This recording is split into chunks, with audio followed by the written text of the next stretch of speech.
about 4 years ago, I went to a friend's farm, and he's a biodynamic farmer in Kildare, and he was growing a crop of oats. And I was in with his brother chatting away, and I looked in across the ditch, and there was all these weed called charlock. It's a sort of a type of brassica, and it was very prevalent. And 2 weeks later, I went on a farm walk, and it was gone. Now, it wasn't dead. It was still there in the crop, but it had literally been switched off. And I couldn't believe this. Anyhow, we were chatting away about it, and it was a biodynamic preparation that he'd used on the crop. He'd gone out on a leaf day, and he had picked, first thing in the morning, he'd picked 100 grams of charlock per hectare. He'd brought it home, chopped it all up, put it into a pot, brought it to the boil, simmered it for an hour, taken it off, went back out and sprayed it on the crop. Okay?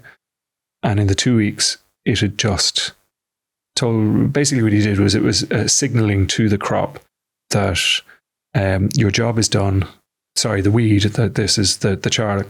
Your job is done. Thanks a million. Good luck. Okay, so that could be seen that it's trying to rectify, I believe, sulfur. Okay. 2 years ago, I went home and I did the same, and I ran out. We were just about to go on holiday, and I ran out into the field that morning, chopped everything up, brought it home, simmered it, put it into the sprayer, went out and sprayed it out on the field, and went on holidays. And 2 weeks later, we came home, and I'd been a bit late doing it, so there was a bit more of it than I'd seen in my pal's field. And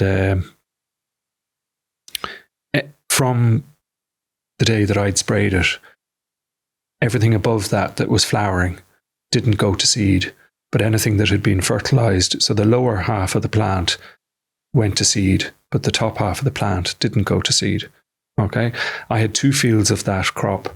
When you say go to seed, sorry, yeah, I manipulated the plant. Yeah, essentially, that it had not developed any further. Okay, it was as if I'd said, "Thanks a million, your job is done."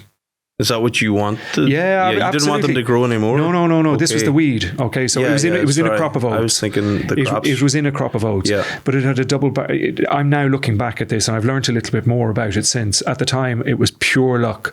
I just happened to be doing it on a day that was, in the biodynamic calendar, a leaf day, and the moon was in a favourable phase. The moon was in a favourable phase. So what is a favourable phase?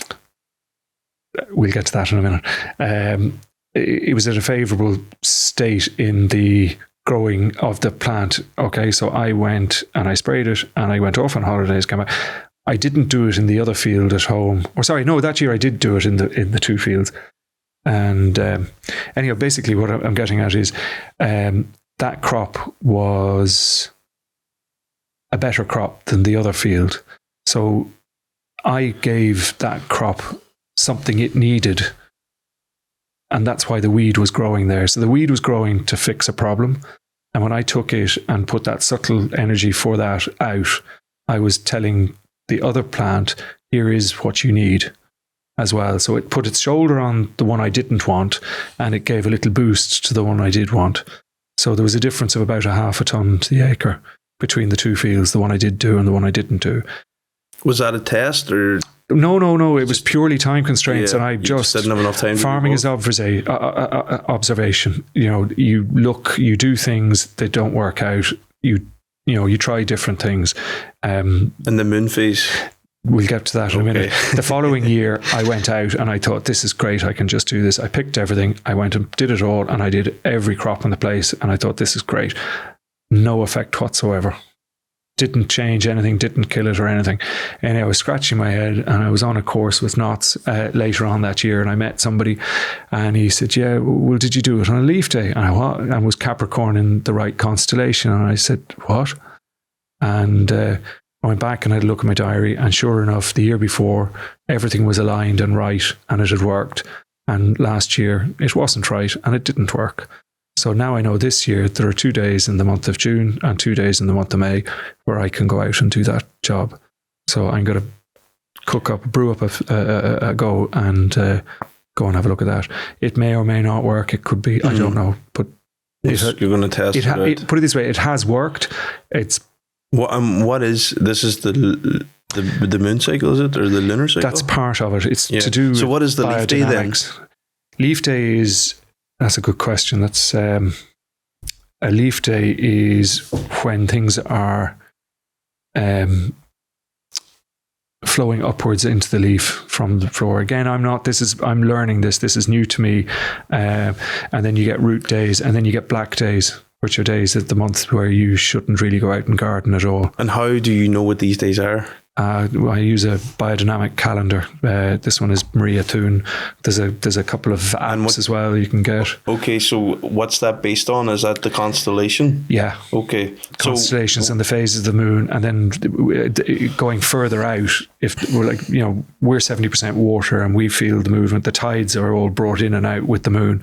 So needless to say, plants are the same as us, if not more so water. So they're equally affected by that. So when you have a full moon, you don't want to be doing any foliar applications to the plant, conventional or organic or anything else. Okay, what's happening? It's a negative influence. The full moon is the greatest pull. It's the greatest pull. Yeah, so that's when you don't want to be doing anything. A new moon is when you'll have the greatest effect, and then the either side of that, the waxing and waning moons, you will have an effect. But there is a time of the month you definitely don't go. There's 1 week out of the 4 weeks you don't go spraying. Okay. Right. And that was a very conventional farmer in Tipperary told me that. Nothing to do with conventional farmer? Very conventional, Jesus. Yeah. He's very unconventional, Well, it doesn't surprise me because, if we're practically water, why wouldn't the tide have some kind of energetic pull? If the tides do, So why wouldn't everything is right there? Yeah. Anything that, it's mostly water too. But again, coming back to it, we live in a funny climate in this part of the world. So it can't be the full influence. You try and get it as close to that as you can. But if there's a good day and I have jobs to do, I will go and do them.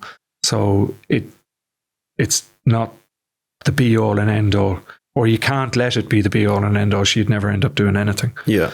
Is that all the cycles that you've just went over? Is there others there you want to in the books? Yeah, just curious. Well, no, that one's just the Maria Thun one, and it's published every year. There comes a calendar. Who's with Maria? Who? Maria Thun, the late Maria Thun, and she is from, I think, Switzerland or Austria. I don't actually know very much about it. I know her 2 children are now doing it, but it's a nicely done out calendar, and it comes with other things then that are in it.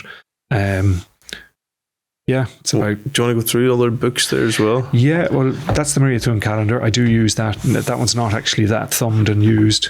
It's a sort of when you can plant things out, when to transplant. Leaf and fruits. Yeah. What's it's fruit? To tend. Again, I'm not overly. I'm not overly. And then the root. And then the constellation of the constellations is on and the solar and lunar events, so it's all lined out for you. Yeah. And the root as well, and the flower. Yeah. So that's to do with I believe it's to do with the movement of the liquids in the plant. Yes. As to when that's good. Again, is this the first year you're kind of... No, I've had it for about 6 or 8 years, but again, I'm only just getting there. Yeah. It's a progression. I'm not there yet. Biodynamic farming sees the farmer as an integral part of the farm. It's all about subtle energies, and it's about then using a number of preparations which are derived from various herbs, but there are 2 main ones. One is a horn manure, and then the other one is a horn silica. So you can help manipulate the energy in the soil. It's about energies, and then there are compost preparations that fortify the availability of essential nutrients that plants need. Again, I'm very interested in the direction I'm going. Interesting, yeah. I think that's not, having been on a number of biodynamic farms, you just get an aura. That's the ones that are applying these preparations and doing. They look super. Yeah. They're thriving. Yeah, they're thriving. Yeah, you don't need to. So there's a lot of farmers in Ireland practicing. Yeah. I believe we're for the population density, we're one of the highest biodynamic preps. Now, it's small. Because a lot of that's seen as, like not just in farming, but I mean, constellations, they can be seen as woo-woo. Do you know what I mean? Yeah.